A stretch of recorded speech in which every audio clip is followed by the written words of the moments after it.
Okay, so this is a Richmond knot with a long bit of rope.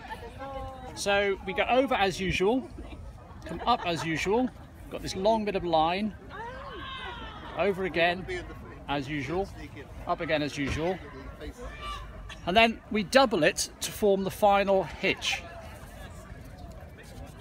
And then for safety we put a second hitch on as well, in case the trailing line snags on something. And you've still got your sliding hitch.